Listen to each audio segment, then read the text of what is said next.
अस्सलाम वालेकुम। Welcome to the lecture 11 of Power BI. हम आज डिस्कस करेंगे कुछ इंपॉर्टेंट सेटिंग्स को, जैसे डेटा सोर्स सेटिंग्स हैं, रिफ़्रेश क्यूरी सेटिंग्स, और तीसरी हम बेस्ट प्रैक्टिस डिस्कस करेंगे डेटा शेप करने की। तो आइए देखते हैं डेटा सोर्स सेटिंग्स कैसे करते हैं। Data source settings in the query editor allows you to manage data connections and permissions. इस एग्जाम्पल में हमें मुख्तलिफ CSV फाइल्स की लोकेशन पाथ नज़र आ रहे हैं, साथ ही फ़ोल्डर का भी पाथ नज़र आ रहा है जो हमने इनपुट किया था। पावर BI में जब हम कोई कनेक्शन बनाते हैं तो exact file name and path को वो सेव कर लेता है।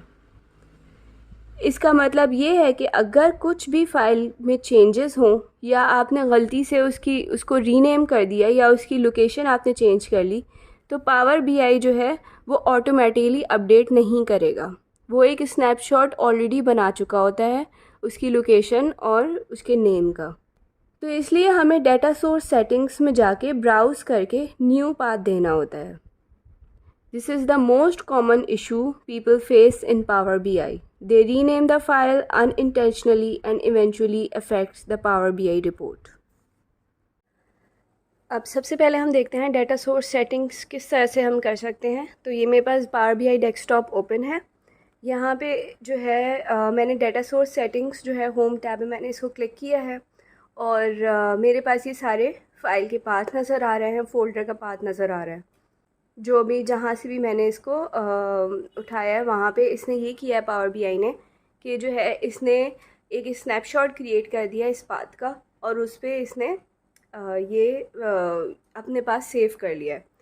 अब मैं चाह रही हूँ कि मैं इसको देखूँगी किस तरह से अगर मैं किसी की लोकेशन चेंज कर दूँ या रीनेम कर दूँ तो मेरे पास किस तरह से पावर BI में अफेक्ट होगा। ये डेस्कटॉप पे मैंने ABC प्रोडक्ट्स की फ़ाइल जो है वहाँ से उठा के मैंने ABC प्रोडक्ट्स की फ़ाइल डेस्कटॉप पे रख दी है। तो ये होगा जब मैं रिफ़्रेश किया तो मेरे पास ये एरर सामने आया है। अब जो है इसको मतलब कि वो फ़ाइल मिली नहीं है, इसने अपनी तरफ से ख़ुद कोई भी अपडेट नहीं किया पाथ। अब मैं डेटा सोर्स सेटिंग्स में जाऊंगी और यहाँ पे जाके मैं चेंज सोर्स करूँगी। इसको वो मैंने पाथ बता दिया और अब मैंने इसको क्लोज़ किया। अब मैंने रिफ़्रेश किया तो इसने वही फ़ाइल इसने फिर इसको ओपन कर दिया। अब मैंने वापस से वही चीज़ की है कि मैंने अब यही फ़ाइल जो है दोबारा उठा के इसकी लोकेशन चेंज की है। तो जो है अब दोबारा से पावर BI अपडेट होगा, रिफ़्रेश होगा तो वो उसको फ़ाइल नहीं मिलेगी और वो जो है वही एरर देगा हमें। और इसी तरह हमने डेटा सोर्स सेटिंग्स में जाके उसकी फ़ाइल की लोकेशन हमने चेंज लोकेशन हमने देनी होगी।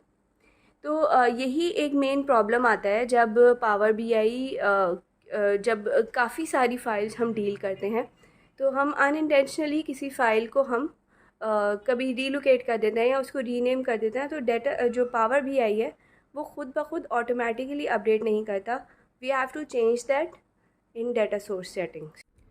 Okay, now let's discuss refresh queries.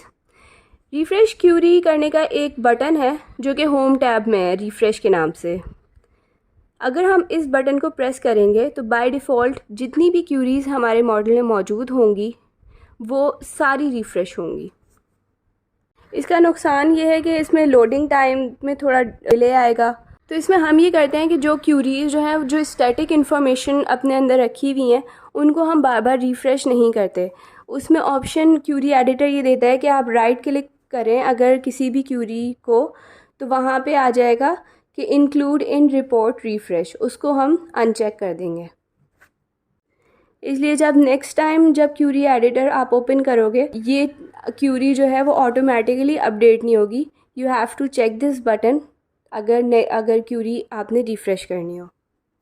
So this is the pro tip that exclude queries that don't change often और don't change at all, like lookup tables वगैरह।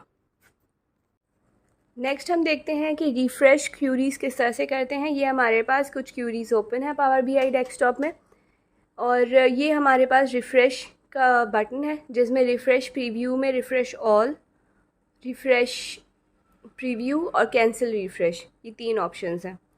रिफ़्रेश जो है अगर हम बड़ी फ़ाइल्स काफ़ी सारी फ़ाइल्स को एक साथ करें तो वो काफ़ी टाइम लेता है। इसमें मैंने आपको यही बताया था कि जो स्टैटिक क्यूरीज़ हैं उनको हम रिफ़्रेश हटा देते हैं। उनके लिए किस तरह से हटाते हैं ये मैं बता देती हूँ। ये मैंने एक ABC प्रोडक्ट की क्यूरी है, इसको मैंने एक्सक्लूड कर दिया फॉर बीइंग रिफ़्रेश। तो ये जो फ़ाइल है ये अब जब मैंने रिफ़्रेश ऑल किया तो ये रिफ़्रेश नहीं हुई है और बाकी सारी फ़ाइल्स जो हैं वो रिफ़्रेश हुई हैं। तो यही एक बेनिफिट है इसका कि जो हमारे पास स्टैटिक इंफॉर्मेशंस है, फॉर एग्जांपल प्रोडक्ट लुकअप, उनको हम इस तरह से एक्सक्लूड कर देते हैं ताकि Power BI की प्रोसेसिंग है वो कम हो और जो है हमारे पास जल्दी रिज़ल्ट मिल जाए। Now let's discuss the best practices for connecting and shaping your data. Number 1 is get yourself organized before loading the data into Power BI. इसका मतलब ये है कि जो टेबल नेम्स आपके पास मौजूद हैं उनके नेम जो हैं वो क्लियर हों। इसमें एक प्रो टिप ये है कि आप इसमें स्पेसेस ना रखें क्योंकि फिर आपको डिफ़िकल्टी होगी जब आप Power BI में उसको इंपोर्ट करोगे। सेकंड ये है कि जो फ़ाइल फ़ोल्डर का जो स्ट्रक्चर है वो एक आपने सही तरीके से एक इस्टेब्लिश किया हुआ हो ताकि जो है ना जब लोडिंग का टाइम आए तो आपको कोई डिफ़िकल्टी ना हो। सेकंड बेस्ट प्रैक्टिस ये है कि स्टैटिक सोर्सेज को बार बार रिफ़्रेश ना करें, आप अनचेक कर दें कि जब भी आपकी रिपोर्ट ओपन हो तो वो रिफ़्रेश ऑटोमेटिकली ना हो। बेस्ट प्रैक्टिस ये है कि जो है जब आप लार्ज टेबल्स को डील कर रहे हैं तो ओनली जो डाटा आपको चाहिए वो आप लोड करें, ना कि पूरा डाटा को आप लोड करें। तो यहाँ पे हमारा लेक्चर एंड होता है। मिलते हैं नेक्स्ट लेक्चर में। Thank you so much.